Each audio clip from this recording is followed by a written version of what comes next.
नमस्कार, मैं हूं माही कुमारी और आप देख रहे हैं न्यूज फ्रेम।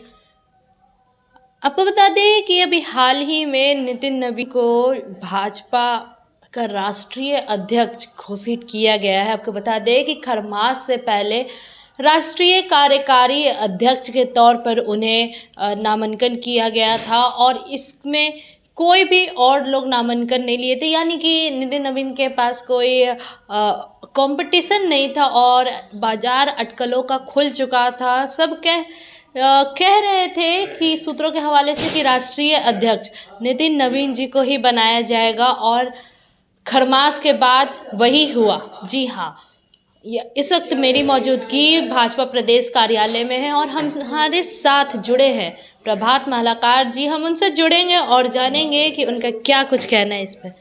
बहुत बहुत धन्यवाद प्रभात जी हमारे चैनल से जुड़ने के लिए। बहुत बहुत धन्यवाद।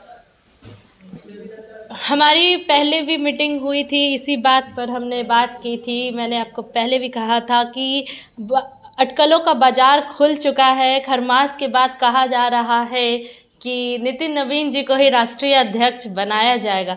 तब तो आपने बात को टाल दिया था, लेकिन अब तो यही बात हो गई है। तो क्या कुछ कहना चाहेंगे? देखिए, ये तो बड़े ही गर्व का विषय है कि एक बिहारी पूरे भारतीय जनता पार्टी के पूरे देश के आज अध्यक्ष बने। तो हर बिहारी आज गौरवान्वित है, चाहे वो किसी संगठन से हो, किसी धर्म से, जाति से हो, लेकिन हर एक बिहारी गौरवान्वित है। और भारतीय जनता पार्टी का संगठन पर्व 2024 पिछले साल से चला आ रहा था। पहले सदस्य बनाए गए, प्राथमिक सदस्य बनाए गए, जो पूरे देश में आज 14 करोड़ हमारे प्राथमिक सदस्य हैं। उसके बाद सक्रिय सदस्य बनाए गए, दोनों प्रक्रिया ऑनलाइन हुई। उसके बाद बूथ अध्यक्ष का चुनाव हुआ। बूथ अध्यक्ष के चुनाव होने के बाद फिर मंडल अध्यक्षों का चुनाव हुआ। मंडल अध्यक्ष के जब चुन लिए गए तो फिर जिला अध्यक्षों का चुनाव हुआ। जब जिला अध्यक्ष चुन लिए गए तो हर एक राज्यों में प्रदेश अध्यक्ष का चुनाव हो गया। जब प्रदेश अध्यक्ष का चुनाव होने के बाद प्रदेश की अपनी परिषद की समिति बनी, प्रदेश परिषद के लोग सदस्य बनाए गए। उसके बाद राष्ट्रीय परिषद की तिथि आई जो 19 और 20 तारीख थी, दिल्ली में थी। 19 तारीख को नामांकन, केंद्रीय कार्यालय में नामांकन की प्रक्रिया थी। लगभग 4 घंटे का समय था। माननीय नितिन नवीन जी राष्ट्रीय कार्यकारी अध्यक्ष थे और उन्होंने नामांकन किया। दूसरा कोई नामांकन नहीं हुआ। ऐसे तो 19 तारीख को ही वो राष्ट्रीय कंपटीटर ही नहीं था, मतलब भाजपा में ऐसे कोई कंपटीटर ही नहीं बचे जो नितिन नवीन जी के कंपटीशन में आ सके, नितिन नवीन जी को चुनौती दे सके। देखिए, भारतीय जनता पार्टी में कोई कंपटीशन या कंपटीटर नहीं होता है। भारतीय जनता पार्टी में जो भी होता है वो सर्वानुमति से होता है। आज देखिए कि पूरे देश भर से 5708 वोटर थे राष्ट्रीय परिषद के सदस्य। 5708 मतलब 5708 5708 वोटर थे और सभी ने एक स्वर में, एक सहमति से नितिन नवीन जी को राष्ट्रीय अध्यक्ष निर्वाचित किया। और कहीं ना कहीं से आप इसको देखिए कि यह देश, भारत देश जो है वो जहाँ 67% युवा यहाँ रहते हैं। आप सोचिए, 15 साल से 29 साल के लगभग 37 करोड़ यूथ भारत में रहते हैं। और आप माही जी, एक जानकारी और आपके चैनल के माध्यम से लोगों को हो जाएगा कि 1968 में जब भारतीय जनसंघ था, तो भारतीय जनसंघ में 1968 में अटल बिहारी वाजपेयी जब अध्यक्ष बने थे, राष्ट्रीय अध्यक्ष, तो मात्र 44 साल के थे। उन्होंने क्या इतिहास रचा, पूरा देश देखा। उसके बाद फिर आइए 1973 में लाल कृष्ण आडवाणी जी जनसंघ के अध्यक्ष बने और 46 साल की उम्र में बने। तो नितिन जी भी लगभग उसी उम्र में बने हैं। तो कहीं ना कहीं से बिहार का नाम गौरवान्वित कभी राजेंद्र प्रसाद जी ने किया, अब नितिन नवीन जी भी आगे करेंगे।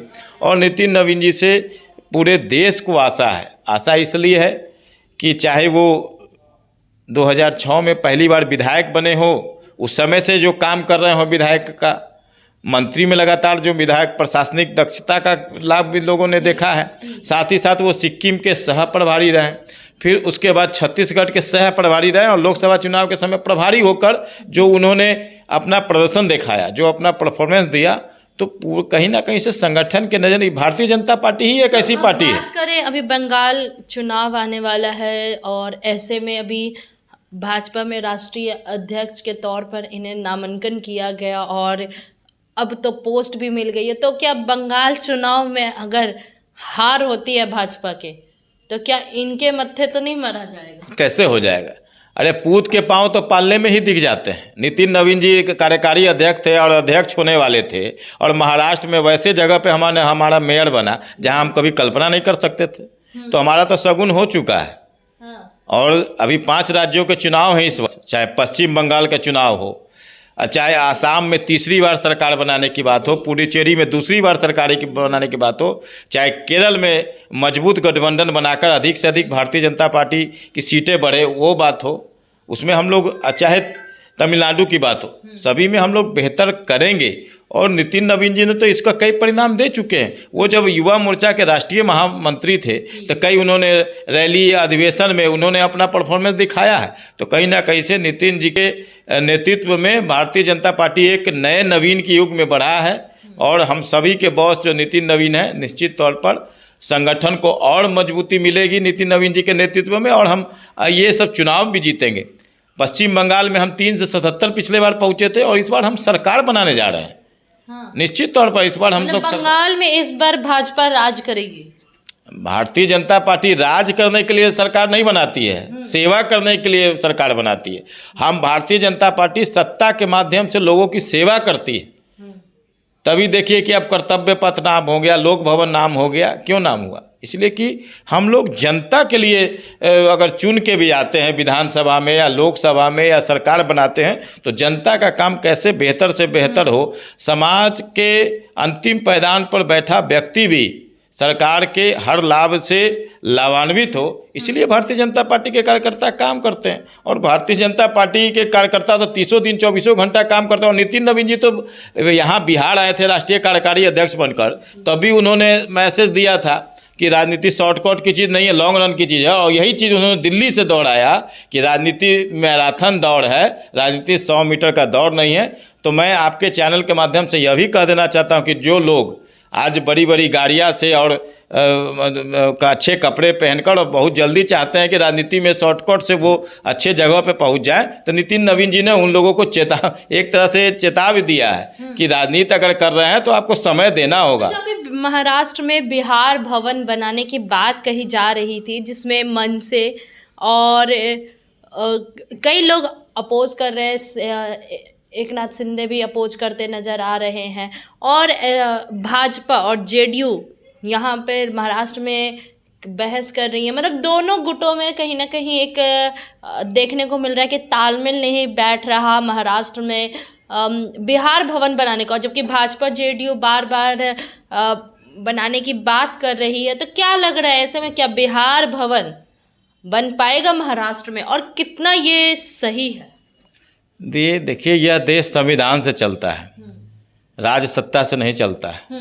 जो लोग इस तरह की बात कर रहे हैं कि नहीं बनने देंगे, वो कहीं ना कहीं से अपने आप को मीडिया में बने रहने के लिए, सुर्खियों में, अखबारों के सुर्खियों में और चैनल के हेडलाइन में चलने के लिए इस तरह का अनर्गल बयान कर रहे हैं। लेकिन इस देश में सभी भवन सभी राज्य में बन सकते हैं, सभी लोग सभी राज्यों में जा सकते हैं, हर भाषा हर जगह बोली जा सकती है, क्योंकि यह देश संविधान से चलता है। अभी भाषा को लेकर भी महाराष्ट्र में हुआ था, हिंदी हम नहीं बोलेंगे और बिहारियों को हम एक्सेप्ट नहीं करेंगे, एक ऐसा नारा भी आया था कुछ दिन पहले। और महाराष्ट्र में मतलब साक्ष्य तो है कि महाराष्ट्र के लोग रीजनल थोड़े ज़्यादा होते हैं, कुछ दिखाते हैं, कुछ अंदरूनी होते हैं। लेकिन अब उन्होंने साफ कह दिया कि हमारा रीजनल नहीं है हिंदी, वो एक देश का लैंग्वेज है, हम मानते हैं हिंदी को, लेकिन हिंदी हम बोलेंगे और बिहारियों को एक्सेप्ट करेंगे, ऐसा नहीं है। इस पे क्या कहेंगे? इसी कारण तो उनको समझा दिया। अभी चुनाव हुआ एमसीडी का, तो उसमें समझ में आ गया कि अब देश की जनता विकास चाहती है। देश की जनता यह देख रही है कि जिस सरकार ने, चाहे वो तमिल भाषा हो, चाहे केरल हो, चाहे हिंदी हो, चाहे मराठी हो, चाहे मलयालम हो, चाहे संस्कृत हो, सभी भाषा को एक सम्मान दर्जा देने का काम किया, गौरवान्वित करने का काम किया। और भाषा के साथ साथ देश का विकास किया। चाहे 74 से पूरे देश में 150 एयरपोर्ट बनाने की बात हो, 387 से इन 11 वर्षों में 750 मेडिकल कॉलेज बनाने की बात हो, चाहे पूरे देश में 100 मेट्रो सिटी बनाने की बात हो, हर राज्यों में मेट्रो दौड़ाने की बात हो, तो देश की जनता जान रही है। और इस तरह का जो भाषा का क्षेत्रवाद का जो लोग प्रयोग करते हैं, तो ये कहीं ना कहीं से उनके कुंठित मानसिकता के स्वर हैं। ये इस तरह की भाषा, वो ठीक है, हो सकता है कि एक वोट पोलराइज को करने के लिए वो इस तरह की बातें बोलते हों कि इस तरह से हमारा मराठी वोट पोलराइज हो जाए, हमारा फलाना जात पोलराइज हो जाए, हमारा फलाना धर्म पोलराइज हो जाए, लेकिन इसका परिणाम तो अभी बिहार दिखा चुका है। हाँ। अभी कहीं ना कहीं से महागठबंधन और आरजेडी जो MY का दम्भ भरती थी, उस MY के ऊपर NDA का MY, नरेंद्र मोदी का MY, महिला और युवा कहीं भारी दिखा और उनको देखिए चारों खाने चित पहुंचा दिया। कांग्रेस की क्या हसर हो गई, एक 4 चक्का में बैठने जितना मैंडेट मिला, और आरजेडी का क्या हासिल हो गया, एक मिनी बस में बैठने जितना मैंडेट हो गया। तो आप अगर क्षेत्रवाद करेंगे, जातिवाद करेंगे, भाषावाद करेंगे, तो जनता आपको घरवाद करा देगी, घर में बैठा देगी। बहुत बहुत धन्यवाद आपका। तो आपने सुना प्रभात मालाकार की बात। उन्होंने कहा है कि नितिन नवीन जी को राष्ट्रीय अध्यक्ष के तौर पर जो बनाया गया है वो डिजर्विंग कैंडिडेट भी थे, क्योंकि उन्होंने जितनी भी अब तक अपनी सीढ़ियां चढ़ी है, धीरे धीरे सभी पदों पर अपना काम दिखाया है। बात करें बिहार चुनाव में भी तो उन्होंने काम किया, और बीजेपी बिहार में आई, डबल इंजन की सरकार बिहार में आई, और अभी पश्चिम बंगाल का भी कार्यभार उन्हें दिया जाएगा। और वहाँ भी पश्चिम बंगाल में इस बार भाजपा अपना परचम लहराएगी। और भी महाराष्ट्र का भी उन्होंने जिक्र किया, महाराष्ट्र में भी अभी महापौर का जो चुनाव हुआ उसमें भाजपा जीती है। तो ऐसे नितिन नवीन जी कैंडिडेट चुने गए हैं, तो अच्छे कैंडिडेट है, वो डिजर्विंग है, इनका ये कहना है। फिलहाल के लिए इतना ही। ऐसे ही तमाम खबरों के लिए जुड़े रहे हमसे। मैं माही कुमारी, न्यूज़ फ्रेम पटना से।